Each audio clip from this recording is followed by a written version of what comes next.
AIIMS के डॉक्टरों ने कोरोना की तीसरी लहर जल्द आने की चेतावनी दी है। ऐसे में वाराणसी में पीएम मोदी कौशल केंद्र में कोविड वॉर रूम बनाया गया है ताकि यहां पर कोविड से लड़ने वाले पैरामेडिकल स्टाफ को तैयार किया जा सके। ये तैयारी है कोविड की तीसरी लहर से निपटने की। वाराणसी में प्रधानमंत्री कौशल केंद्र चलाया जा रहा है। इस योजना के तहत पैरामेडिकल स्टाफ को कोविड से निपटने के लिए तैयार किया जा रहा है, जिसमें 1 लाख पैरामेडिकल स्टाफ को तैयार कर सामुदायिक चिकित्सा केंद्रों में भेजा जाएगा। हम इस वक्त एक ऐसे वार रूम में हैं जहां कोविड के तीसरे लहर की तैयारियों से लड़ने के लिए फ्रंट लाइन वॉरियरों को तैयार किया जा रहा है। क्या पूरा प्लान है आप खुद देख सकते हैं कि हम इस वक्त यहाँ पर एक ऑपरेशन रूम जैसा रूम में खड़े हैं और यहाँ पे बाकायदा एक आप पेशेंट देख रहे हैं। हालांकि ये पेशेंट जो है वो प्रतिरूप है, एक पुतला है जो बिस्तर पर लेटा हुआ और कोविड के मरीज की तरह इसका इलाज किया जा रहा है। और यहाँ पे जितने ये युवक और युवतियाँ खड़े हैं ये फ्रंट लाइन वर्कर के रूप में यहाँ काम कर रहे हैं, सीख रहे हैं ताकि आने वाले तीसरे लहर के लिए इन्हें तैयार किया जा सके। इन्हें वो हर चीज सिखाया जा रहा है जो पैरामेडिकल स्टाफ हॉस्पिटलों में करते हैं। इस कोविड वॉर रूम में चिकित्सीय सुविधा का पूरा सामान उपलब्ध है। ऑक्सीजन, ब्लड प्रेशर मशीन, दवाइयों की किट, बॉटल स्टैंड और ट्रेनिंग देने वाले डॉक्टर जो युवाओं को कोविड मरीज की देखभाल कैसे हो सकती है या फिर गंभीर मरीज को कैसे संभाला जा सकता है, ये पूरा ज्ञान दे रहे हैं।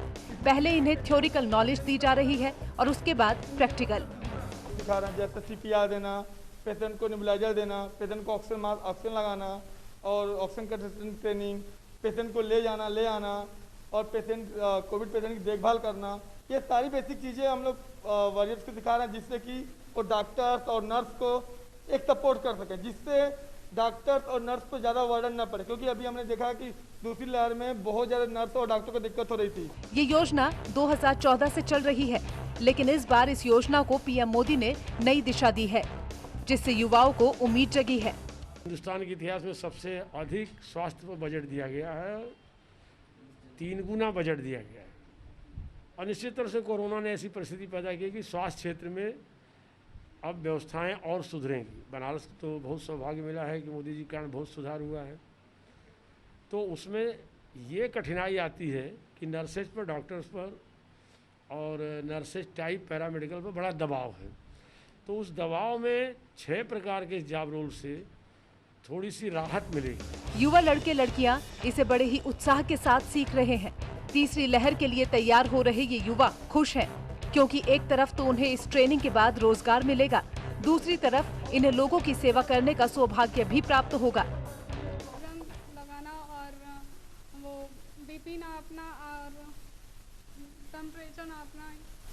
यहाँ पे सर सीखने के बाद जब तीसरी लहर आएगी तो हम लोग जाके उनके अपने समाज में हॉस्पिटल में जाके डॉक्टरों और नर्सों का सहयोग करेंगे और पूरी तरह हम चाहेंगे कि उन्हें अच्छा से अच्छा। इस योजना के अंतर्गत पूरे पूर्वांचल से पैरामेडिकल स्टाफ तैयार किए जा रहे हैं। ट्रेनिंग के बाद इन फ्रंट लाइन वर्कर्स को सरकारी सामुदायिक चिकित्सा केंद्र और प्राथमिक चिकित्सा केंद्रों में भेजा जाएगा। इनमें से अच्छा प्रदर्शन करने वालों को सरकार नौकरी देगी। एवं केंद्र सरकार दोनों आपस में मिलके बहुत अच्छे कोऑर्डिनेशन के साथ इस प्रोजेक्ट को लॉन्च किया है। और इस प्रोजेक्ट को लॉन्च करने का मेन उद्देश्य यही है कि ये जो कोविड का तीसरे लहर को मद्देनजर रखते हुए ये प्रोग्राम लॉन्च किया गया है कि फर्स्ट और सेकेंड लहर में जैसे हम लोग को कुछ डॉक्टर्स और नर्सेस के हेल्प के लिए एक फ्रंटलाइन वॉरियर का थोड़ा कमी दिखा गया था, उसको कम करने के लिए ये युद्धकालीन परिस्थिति में इसको तैयार किया गया है। स्किल इंडिया के तहत शुरू हुई ये योजना एक तरफ जहां युवाओं को रोजगार देगी, तो वहीं कोरोना की तीसरी लहर से मुकाबले के लिए तैयार करेगी। वाराणसी से न्यूज़ 18 के लिए रवि पांडे की रिपोर्ट।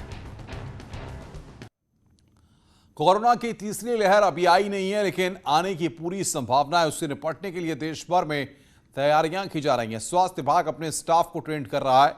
वाराणसी में भी तैयारियां की जा रही हैं। यहां बच्चों का रैंडम टेस्ट किया जा रहा है। देश भर में कोरोना की दूसरी लहर कमजोर पड़ी है, लेकिन इसका मतलब ये नहीं कि कोरोना खत्म हो गया। एक्सपर्ट्स लगातार आगाह कर रहे हैं कि तीसरी लहर आने वाली है, जो बच्चों के लिए ज्यादा खतरनाक होगी। वाराणसी में स्वास्थ्य विभाग पहले से ही अलर्ट मोड पर आ गया है। यहाँ जिला प्रशासन और स्वास्थ्य विभाग तीसरी लहर से निपटने के लिए संसाधन जुटा रहे हैं। सरकारी और निजी अस्पतालों में आईसीयू वार्ड भी तैयार करवा रहा है। साथ ही बच्चों की टेस्टिंग भी की जा रही है। 1 जून से 24 जून के बीच में हम लोगों ने लगभग 32,566 लोगों का जो है, बच्चों का जो 18 साल से कम उम्र के बच्चे हैं उनकी जांच कराई है, जिनकी पॉजिटिविटी अभी 0.13 के आसपास है। तो अभी जो चल रहा है, अभी तो हमारा जैसे नॉर्मल पहले चलता था उसी तरह का चल रहा है, लेकिन हम लोग लगातार इस जांच को करते रहेंगे। दूसरी लहर में बेहतरीन कोविड मैनेजमेंट के लिए वाराणसी की तारीफ हुई थी और अब तीसरी लहर से पहले की तैयारी भी मुकम्मल की जा रही है। यहाँ बच्चों का रैंडम टेस्ट किया जा रहा है।